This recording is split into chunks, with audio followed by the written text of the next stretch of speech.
Hello, it's Froggy Friday again, and I've got something really silly to show you. I think you're going to like this. I found these weird things in B&M, and they're all just little coloured drawers, and they're all in separate bags. And anyway, I just wondered if we could just stuff them in resin, and what would happen if we did? So, join me for a play. Oh my goodness, £6, age 3+. I could see a small child choking on these. Anyway, that aside, there's more in this bag than I bargained for. Look at this. I thought they were just these things, which looks fun. And they're all lovely colours, as you can see. Look at all this other stuff. So let's get these out of the way. That's what I wanted to play with today. But look, there's Fimo shapes, or polymer clay shapes, curly bead things. It's a multicoloured bag of the weird things as well. There's all this lot. And that was all £6 from B&M. I think there's a lot of fun to be had here. We've got sequins, and we've got, are those micro beads? What are they? I think they're coloured sand. It's meant to be to put in that slime stuff. Anyway, oh, and there's some little tools as well. Interesting. Anyway, I'm going to put all this to one side. No doubt it will make appearances at later dates. Nice one, B&M. Anybody who doesn't know, B&M is one of those big shops that sells almost everything that you can imagine. Now, I reckon I'm going to put these in coloured layers. Let's have a coloured layers frog. I know I've been doing a lot of coloured layers frogs lately, but why not? So if we go purple, I'm just thinking what colours go nice. Purple, green. Could we have a pink, couldn't we? Maybe purple, green, blue. Or do we go contrast?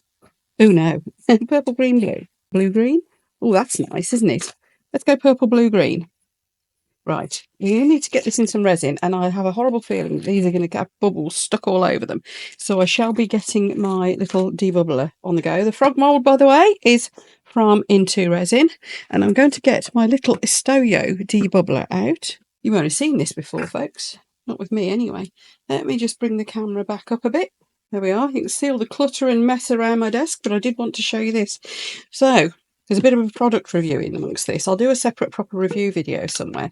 But I'm sure you've all seen debubblers. But this one, look, it doesn't have that great big clumpy thing sticking down the middle, which means that the whole thing is less bulky than the other debubblers I've got. Look how compact that is. Now, I can still get 2 little pots served in it. Well, it depends on the pot size, of course. With the smaller pots, I've got 3. But isn't that neat? And there's no annoying flappy thing to have to undo to let the pressure off. You just press that. You've got 2 timer settings, 5 minutes and 10 minutes. So it's just really easy. You just plug it in and it does it. Fantastic. I've got a lot of debubblers. If I want to do something big, I use my IntoResin one because it's big. But this, to me, is so nice and compact, and it is a lot lower. It fits on a shelf, this does, whereas the taller ones I've had before just don't. So we're going to be putting our resin in that. Right, let's zoom you back in so you can see less mess.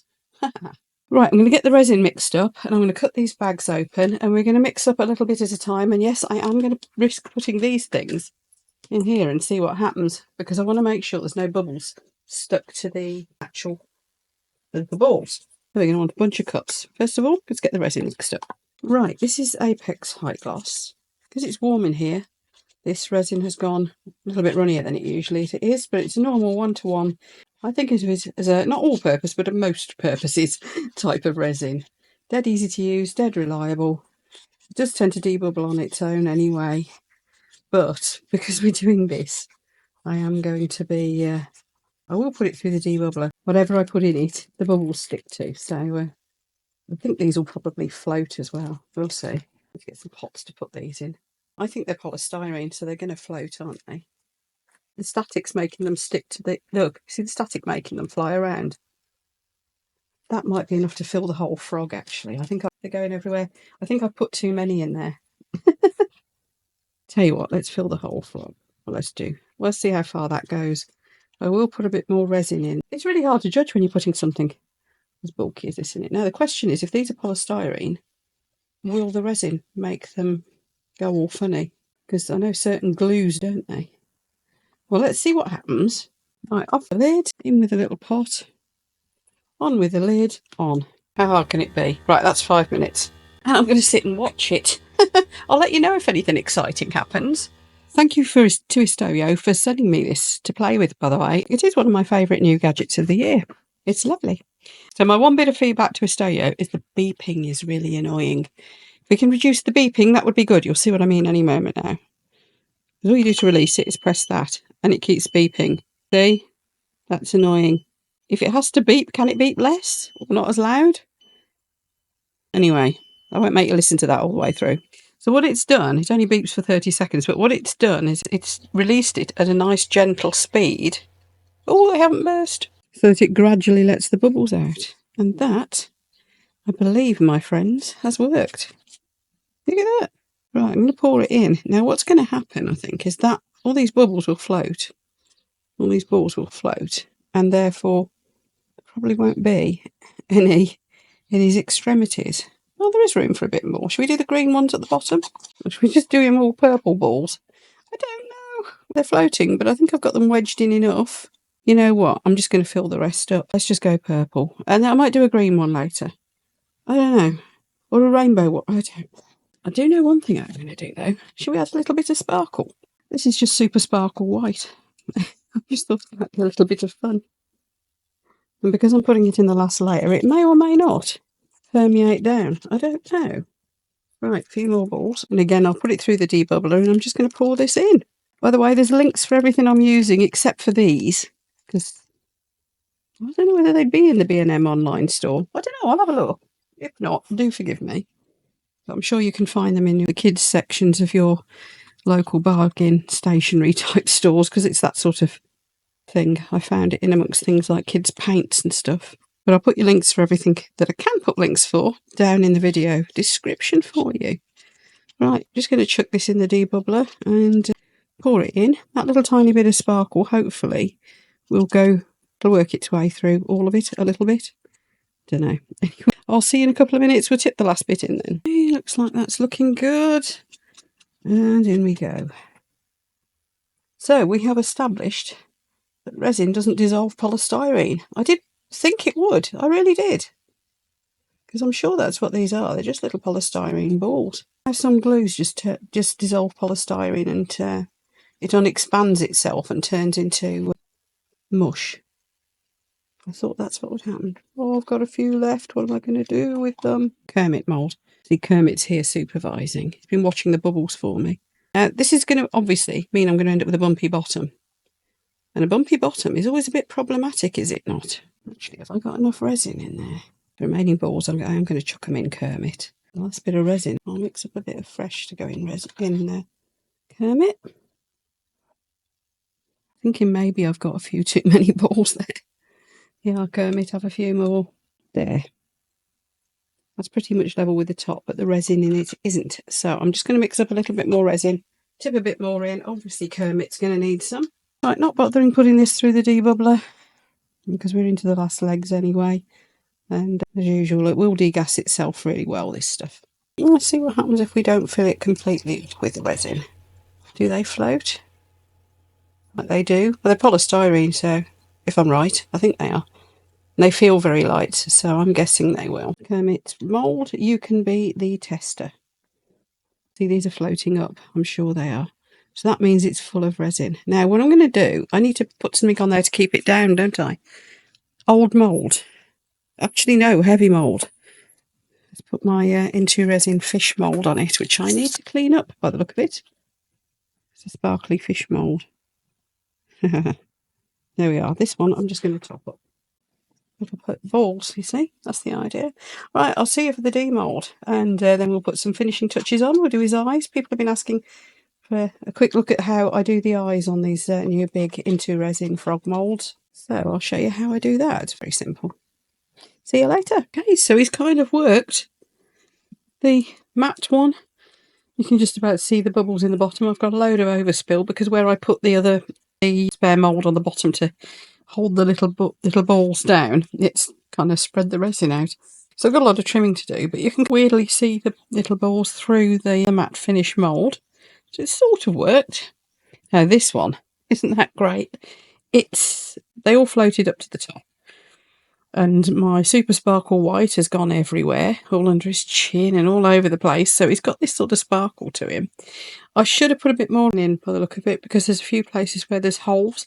So obviously there's a little bit of resin short. But anyway, I think he's worked out lovely. Now, let me show you how I do the eyes. And it's a simple case of marker pens, to be quite honest. Sometimes I use metallic ones. This time I'm going to use just normal acrylic paint markers. These are the Let's Resin ones, by the way. They're very good. And we just colour his eyes in. So, sometimes takes a couple of coats, but it always surprises me how well acrylic marker pens work on resin. So I'm just going to let that layer dry. We'll put another coat on. The eyes are quite easy to do the shape of on this mould, because they're very definite, if that makes sense. If you can see that there's very much a nice divide line around it. There's a good raised area, so it's actually quite easy to not go over where you want to go. And these marker pens have got a fine tip and a brush tip. I just find the brush tip easier. So I'm going to let that dry. Oh, this one looks like it's almost dry already. Let's do the other one. I've got a lot of trimming off to do here. And I trapped a load of bubbles under his chin. He's not the best example, but let's do it anyway. His eyes are a little bit harder to colour in terms of finding the edges. At least when it's clear they are. You see his little spots on his back are little warts are actually clear. Let's let that dry. This dries really quick because it's acrylic. So we can put another coat on here. Just thought green would look good against the purpley colour. I have to say, this IntoResin mould is gorgeous. It's one of my new favourites. Watch this space, by the way. I've still got some more new IntoResin moulds to show you. There will be more videos on this coming up. But there'll be new ones every month to show you, along with a giveaway. It sometimes takes a few coats, especially if you're using a lighter colour. Metallic pens tend to do it all in one coat far easier. But obviously this is just a normal acrylic. Right, let that to dry. So all we then do is get a pen and draw in the lines. This one, I'm not going to worry about doing a thick enough coat on the eyes, because he's going in the bin anyway, unfortunately. But it's as simple as that. Look, just draw the shape on. And this is where I find the brush tip pens easiest, particularly. Let's do his mouth as well. And again, because we're working on clear, I think we might need a couple of coats. There we are. Isn't he lovely? And the final touch I do, if I want a shiny finish on his eyes and to protect that acrylic marker, once it's thoroughly dry, I get a little dot of UV resin. And this is the one that's actually the glue, because it dries really fast. But any UV resin will do the job. Pop it straight over the top of where he's where the paint is. Get my UV torch, and this one, because it's the UV glue, it takes 5 to 10 seconds to cure. Done. So now he's got a shiny eye. Do this one too. Might be easy to put this on with a micro brush, by the way. The nozzle's a little bit big for doing this accurately, but I think that's pretty good. And again, UV torch. Sorted. So, what do you think? Those bubble things, they're weird. I think they are just polystyrene. They're rather fun, but anyway, they worked. Next thing I want to do is fill one of these with those water beads and leave them in. I know there's a craze on the water beads going around. It's gone kind of viral. Most of the projects I've seen, you actually take the water beads out once they've made their little dimples. I'd like to just fill a frog with them and leave them in. So what do you think? I've got a few bubbles under there, but most of what you can see actually is that Super Sparkle White. I think he's quite adorable. There we go. So we know polystyrene balls, we can use resin, and they don't dissolve like they do with glue and things. But it might take a bit more perseverance to not get that going on with the bottom, and to make the balls sink better. But I think it's pretty good. Anyway, if you like this, don't forget this is part of the Froggy Friday collaborations. There will be a link to the full playlist for this month coming up in the corner of the screen here for you, so do go and have a look. There'll be lots of different artists having great fun with making lots of different frog makes for you, so do enjoy, and I will see you for the next video. Take care, everyone. I really did that. Oh, dear. Bye.